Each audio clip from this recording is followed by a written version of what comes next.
1, 2, 3.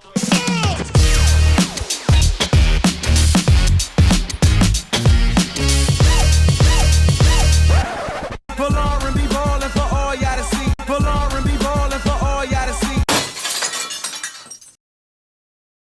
Okay, I got it. I got to go to the thing that says got it.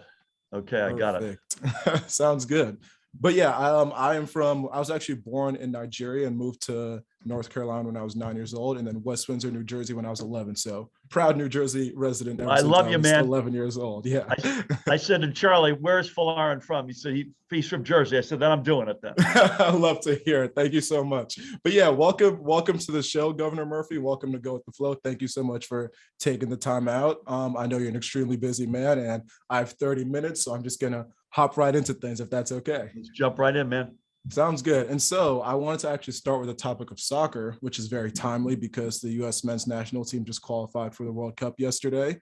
And I was reading online that you have been a passionate soccer fan and you even played when you were a younger child. Where did that initial passion come from, since soccer wasn't a sport that was that big in America back in the day? It's a great question. But by the way, your friend and mine, Charlie Murphy, just told me the U.S. team got put into pot 2, which is a really good development. I was fearing that would be in pot 3. So fingers crossed. So it's a great story, actually. And it just goes to show you. One of my best friends growing up was a guy named Gary Middleton. Gary was born in America, but his parents were both Scottish. And so this is probably late 60s. So you 50 something years ago. Every Saturday morning, and we'd do sleepovers. He'd be at my house or I'd go to his house. And when we were at his house, his dad would have Scottish soccer on his transistor radio. And we would all, his mom, dad, Gary and I would gather. He was an only child, would gather around the radio and listen to, whether it was an Aberdeen game or Glasgow or somebody. And that's really where I got the bug. I started to play. Wasn't very good, by the way.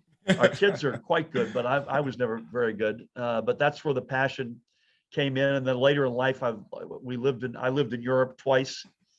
We lived in Asia, just developed it. Our kids then started playing it, and the rest is history. Yeah, and so the World Cup is coming to North America in 2026. How hopeful are you that New Jersey will be able to host a few games or maybe even potentially the finals? We are going to be, if I had to predict, a very important part of the Cup. So it's 2026, mid-June to mid-July. 3 hosts, US, Canada, Mexico. US has the most amount of games. I think MetLife, we have a joint bid with New York City. So Mayor Eric Adams and his team and me and our team in New Jersey are jointly bidding for this. And having New York City in the mix is a big deal positive. MetLife is one of the premier, biggest professional stadiums in America. The guys there who run it, Ron Van de Veen is his name, and his team, they know what they're doing. They're renowned in stadium circles. So we've got a shot at getting, I think, a very substantial role. What that will be, too early to tell. I think they're going to pick the stadia in May of this year. Okay. And they'll pick who gets the games, I think, next year. So I'm fingers crossed. We're doing everything we can, and we'll keep at it. And that's good to hear, because selfishly, I'm going to be in New York City starting in July. And it's good to hear that there'll potentially be games close by because, like I said, I'm graduating in 2 months. And in my mind, I always hoped that the World Cup in the summer would be in the summer of 2022. But because it's in Qatar, it's going to be in the winter. So I would have started work. So we'll be a little tougher to make it then. What are you going to do in New York? I'm actually going to be a Goldman, where you started off your career. Yeah, I know. What part? Global markets. I'm going to be on the prime brokerage sales team. Excellent. So our daughter is starting there in July as well. So you should make sure Charlie connects the two of you. Sounds good. We'll make sure to do that. Okay. And while we are on the topic of sports, I just wanted to ask you really quickly about the incredible St. Peter's run that just happened and your thoughts and just the level of attention and pride that they brought to New Jersey. It was terrific, wasn't it? Yeah. We do brackets in our family. Charlie does every year. Charlie does it with his brother, Josh. Mom does it with our daughter, Emma. I do it with our son, Sam. And Sam and I had them winning their first 2 games. We had, my wife and I got us some MAC games, both in person and on television. we were impressed as heck by Shaheen Holloway, who's now going to Seton Hall, as you know. Yep. It was incredible. Then we were in Philadelphia live for both their Sweet 16 and their Elite Eight game. The Sweet 16 game was one of the best games I've ever been to in my life. The Elite Eight was unfortunately probably one of the worst. They lost it in the first 5 minutes. Yeah. But what a story. Tiny Jesuit school in Jersey City. I had the honor of going to their practice a couple of weeks ago. Just incredible group, led by a great coach.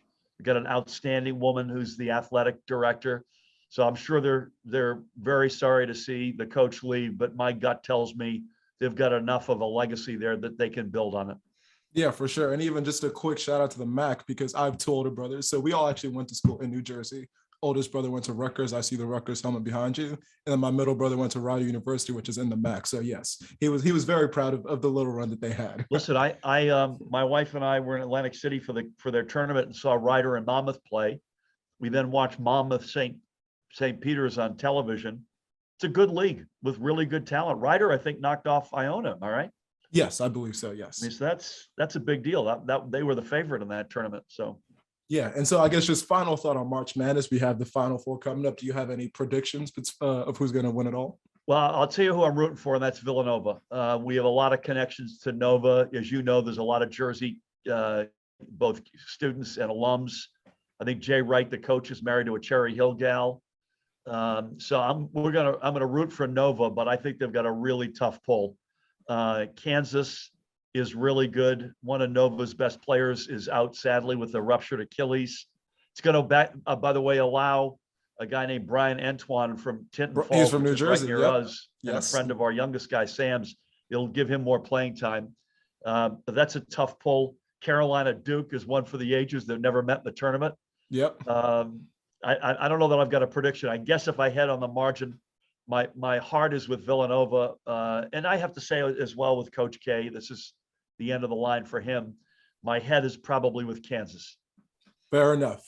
And for me, I have a personal attachment to Duke University because when we first moved from Nigeria, my mom actually went to Duke Law School. So it was the first university that I ever knew in the country. And so I always have an affinity for Duke basketball and hoping to see Coach K go out on top this year. Yeah, that's a good reason. And by the way, always stick with moms. So yeah, always. Right? Yeah. Always good advice. Yeah. And so now I want to take it all the way back to your years at Harvard. I was doing a little bit of research for this interview or conversation, as I like to call it. And I saw that while you're at Harvard, you're a president of something called the Hasty Pudding Theatricals. Yep. And you aspired to go into musical theater professionally. Where did that initial love come from? And how did the 180 happen to then go into a career in business? I had an uncle who was in vaudeville, so there's a little bit of legacy history in my family. My dad was a big sort of jazz big band fan. Early on, loved watching movies of all kinds, but movie musicals. I first tried out for a musical I think I was in 8th grade, so I'm in middle school.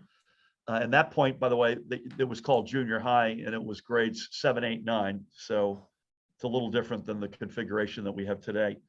To be honest with you, I think I tried out to meet girls. I don't think I had any great passionate rationale, but I got hooked on it. And I did a lot in school, in junior high and high school, in the summers, and then went to Harvard, and the Hasty Pudding Show was and is a big deal in the musical comedy space. It's always an original show, written by students, music, book, lyrics, directed by professionals. So that was a pretty cool thing. I had learned how to tap dance the year before I went to college in a show called No No Nanette. That probably got me in the Hasty Pudding because there's a big chorus line tap dance in every year show. And I know how to tap dance. So there weren't a lot of guys lining up around the block who could say they could tap dance. And I ended up doing it for 4 years. Myself and a classmate were the first guys ever to do it for 4 years, and became vice president 1 year and president the next. Used to be all male, very famously all male. And at long last, thank God, it went co-ed a few, I think 3 years or so ago. But it's a cool thing. They give out a Man and Woman of the Year award. every year. So I got to meet people, who were big deals in show business. And it was a great experience all around. And so then how did the transition or the 180, I think, then happen for you to pursue a career in business and finance? Yeah, I considered theater, and a lot of the guys, I graduated from Harvard in '79, and a lot of the guys in those years pursued theater. Some of them very successfully. The first lead on Broadway in Miss Saigon was one of the guys I was in shows with, but a lot of them not successfully. It's a brutal. It's like trying to play professional basketball. I mean, the funnel narrows to get to Broadway or in a meaningful way, or get to Hollywood in a meaningful way. But in any event, I considered it, and I thought to myself, you know what? I looked in the mirror. This is good advice for anybody who's watching this. Be honest with yourself.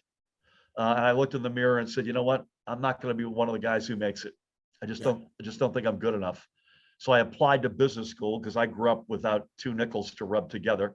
So picking a job based on what it paid, which is a lousy way to pick a job, by the way, but that's the way I was trying to figure out life. So I thought if I went to business school, I could make a few bucks coming out of there. And I deferred that for a couple of years. I sold textbooks to junior colleges and community colleges. I don't recommend that as a profession. Signed up a few folks to write books. That was a pretty cool part of it. And then got an MBA, worked at Goldman Sachs for the summer, which for me, it's hard to believe was 40 years ago. Wow. This year. And I stayed there for 20 odd years, and turned out I was decent at it. A lot of folks go into that line of business because their dad was a banker, or they've been obsessing with it, or their grandfather or their uncle or their aunt or their mother or whatever. I had zero banker genes, role models, legacy in my family. As I say, it was a stupid reason for me. I went just because I wanted to finally make some money in life, but it turned out I was more, my skills matched up better than I would have predicted. So. Yeah, and honestly, that sounds pretty similar to me also, because I came into Princeton pre-med engineering and then quickly realized that neither of those things were for me, and then eventually found my way to finance and Goldman because I thought it was a better fit for my skill set also. But you brought up that's life, right?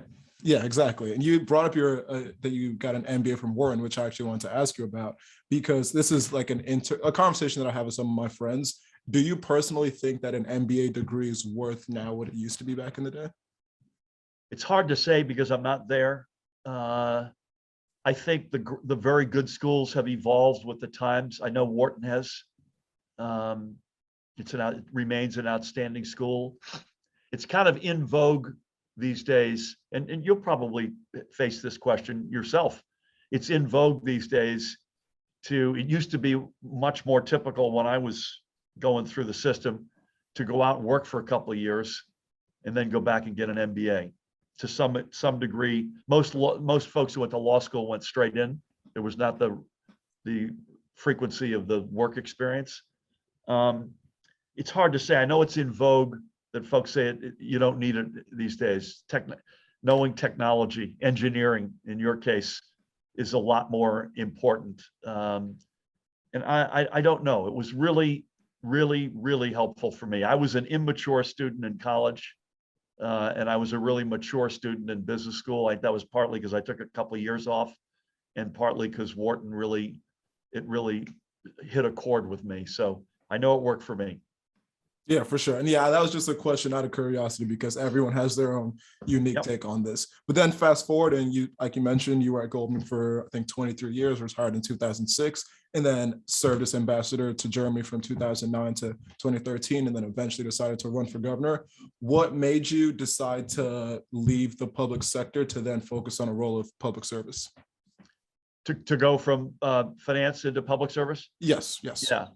So you're absolutely right. I left Goldman full-time in 2003, and I was a senior guy there, so they gave me an office and a title for a few more years.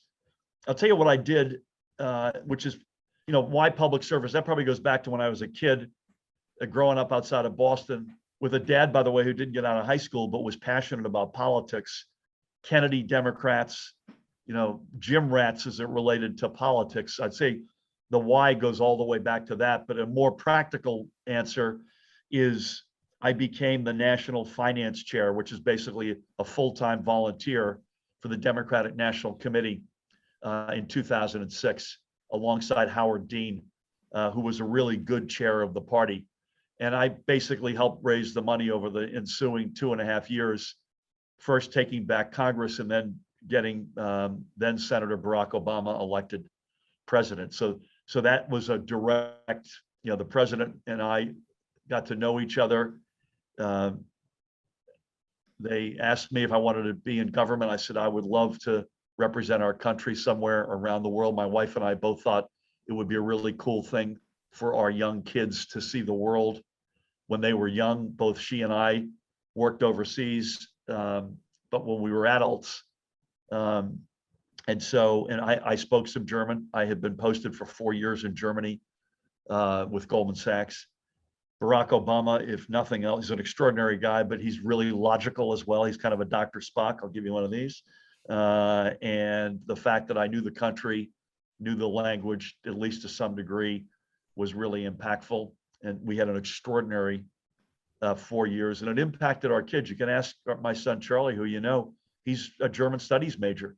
There's no way that happens if we don't make that move and live in Berlin. We're all passionate about German soccer. We're obsessed. We've got our kids have friends who are Ukrainian, a lot of German friends. We're obsessed with this awful, horrible war started by this thug Putin. So it changed all of our lives. There's no one moment, last part is there's no one moment that I can say, how did you get from when you came back from being ambassador to run for governor? I'm not sure there was one aha moment other than New Jersey was broken. And I felt that the skills that I had, I say this with humility, matched up well with what New Jersey needed, which is basically skills to fix it. And the rest is history. Yeah, and you mentioned that you are a big Bundesliga fan. I think Charlie said that he would mention too that I was a Manchester United fan. So my team has been struggling a lot lately. Who is your team? Who are you? I'm a Manchester United fan. Well, you are, man. I'm sorry. I thought you mentioned Charlie. Yeah, I'm surprised. Particularly the German they brought in is a kind of a viewed as a pioneer, a genius. Ralph Rangnick, yeah. Sort of the guy who inspired Jurgen Klopp in the sort of aggressive, fast-paced pressing style that the Germans never used to do, and all of a sudden that's their trademark. So I think it's probably Hertha BSC, which is the Berlin team. That's the one that, if you asked all 6 Murphys and you did a secret poll, my guess is you'd get that answer. We get some Liverpool fans, including me. Bayern Munich, we know some of the folks involved with that club. We just love the sport. Absolutely love the sport. Yeah. Okay. Thank you. And so you, again, went from a career of working in finance to working in public service. And one thing that obviously comes with that is an increased level of scrutiny and just a lot more attention and focus on your life. And I was just wondering how you personally prepared for that type of transition, because I'm sure that as you were getting yourself into it, you just knew that there was going to be so much more of a focus, not only on you, but your entire family. Yeah, exactly.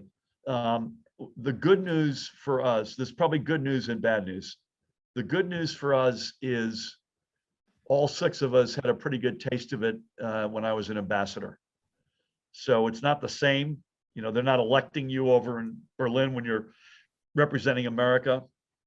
Policy is made in Washington. It's executed around the world. You have input into policy, but you really have the front end of the job, not the back end. You have a fair amount of scrutiny, though. You're on television, you're in the newspaper, driving around on an armored car, you have security. So there's all that goes with it. So that was a good experience because that got all 6 of us prepared for what politics would be like. So when we sat around the table as a family to make the decision about do we go or not go in terms of running for office, I think a big part of that discussion and decision in a family that is doing it for the first time is your very question. How are we going to hold up under scrutiny? How do we feel about 24-hour-a-day security, being in the newspaper, on television, et cetera? That wasn't an issue for our family because we had lived it to some degree. The bad news is I don't care if anybody takes a shot at me, and I think my wife would say the same thing about her. She's a full-time volunteer for the state of New Jersey. We've put ourselves out there. but it's not on to go after your kids. And most people are wonderful. This state is filled with millions of wonderful people. There are some real jerks. I will leave it at that. And again, I don't care about me or my wife, but I do care. My kids are not in office. And as I say, most everybody's really good. Unfortunately, not everybody. Yeah, and that actually relates to a question that I was going to ask you also that I have down, and that is, in your role as governor, you obviously know that there is a section of the state that might not necessarily be your biggest fans. At this point in your career, do you find yourself still trying to win more people over, or are you just focusing on the people that are in your corner? No, I don't give up. I don't give up, and it's not winning them over for the sake of me. I just think we're a stronger state if we have fewer divisions.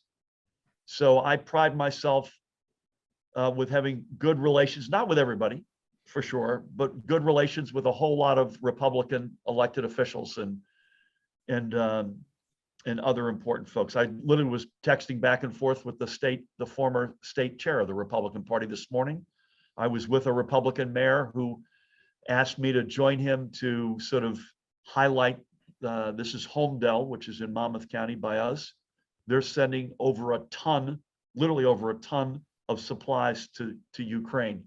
And a mutual friend asked if I could come by and stand with him. So I don't do it for the sake of my own ego, although you can't help but, somebody comes up and tells you where to go while you're having dinner at a restaurant, which happens from time to time. It's a little bit, you don't welcome that. But you have to be able to let that stuff roll off your back. But I do believe with all my heart in that comment I made earlier, the fewer the divisions we have, the stronger the state is. And my job is to have the strongest New Jersey possible. And so in that regard, I'm always trying to find common ground. Don't always succeed, but I'm always trying to find common ground, and will continue to. Yeah, for sure. And so doing my research, I saw that you were born and raised in Massachusetts. And so I was just curious as to how your New Jersey pride has been able to grow and evolve over the last 6 or so years. Yeah, the fact that I was born and grew up in Massachusetts and I still root for the sports teams up there gets me no votes in New Jersey. But I figure you have two choices, Folarin. You can either hide behind, pretend that you're a fan of a team in New Jersey or New York or Philadelphia, or just tell people the truth. And I think in New Jersey, we're one of those states they may hate the fact that I root for the team, but they respect the fact that I'm not playing with them.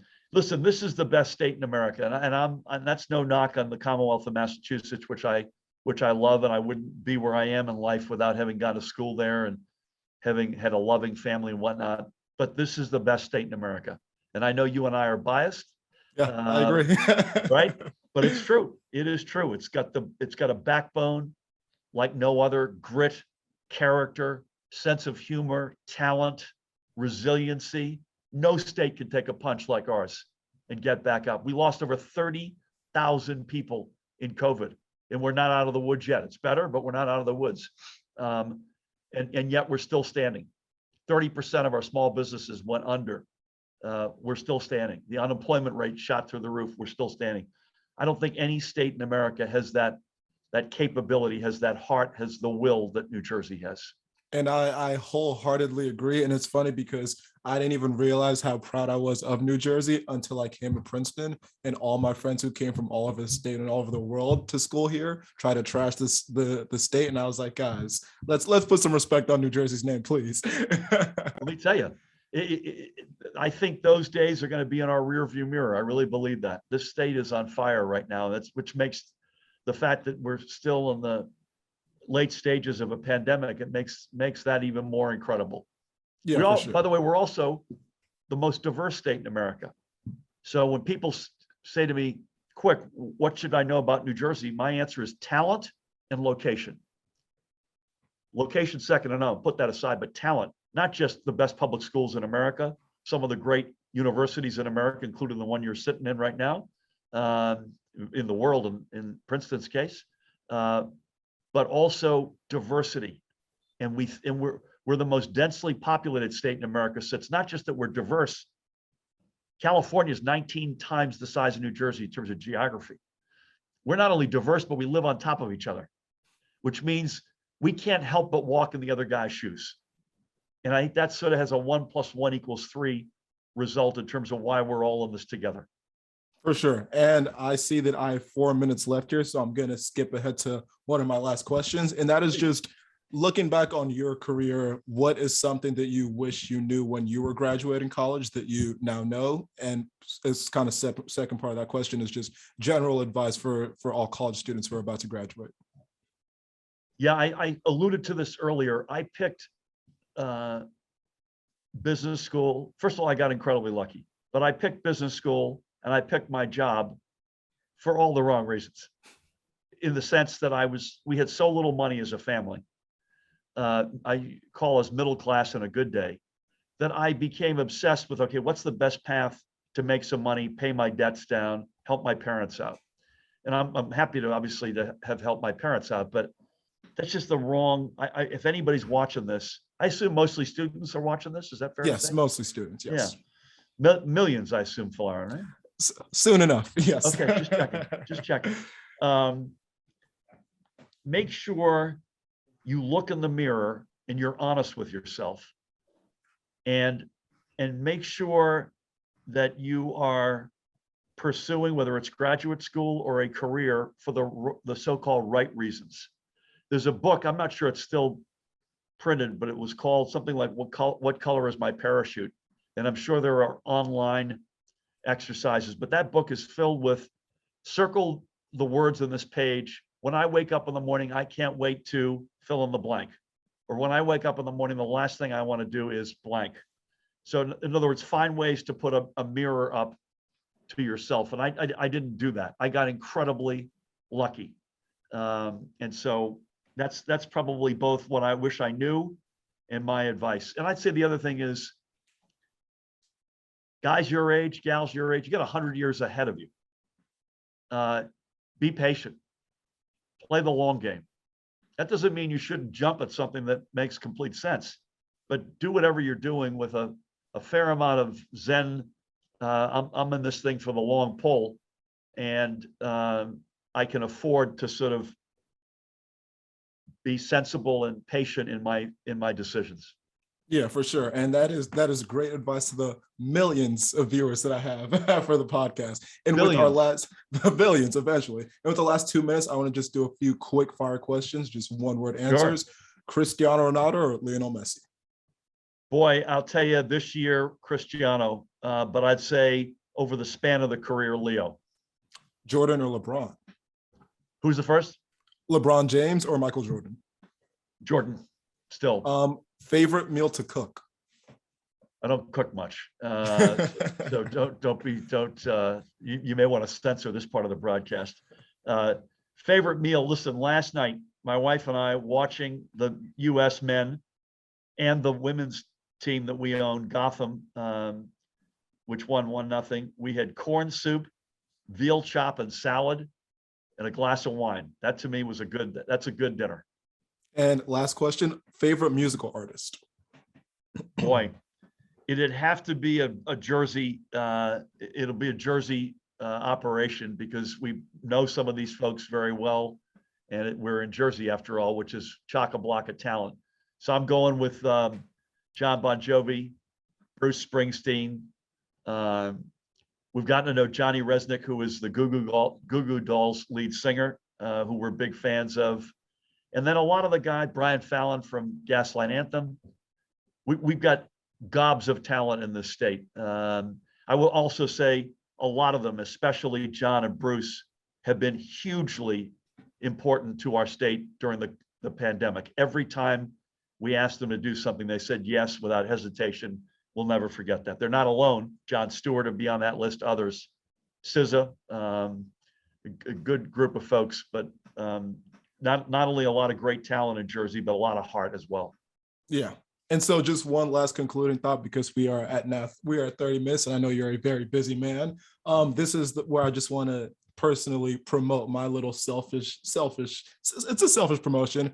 I don't know if you know about we have a Dinky on campus, which is a little train that takes us to Princeton Junction. Yeah. And I just wanted to float the idea by you of making student prices on NJ Transit. Okay.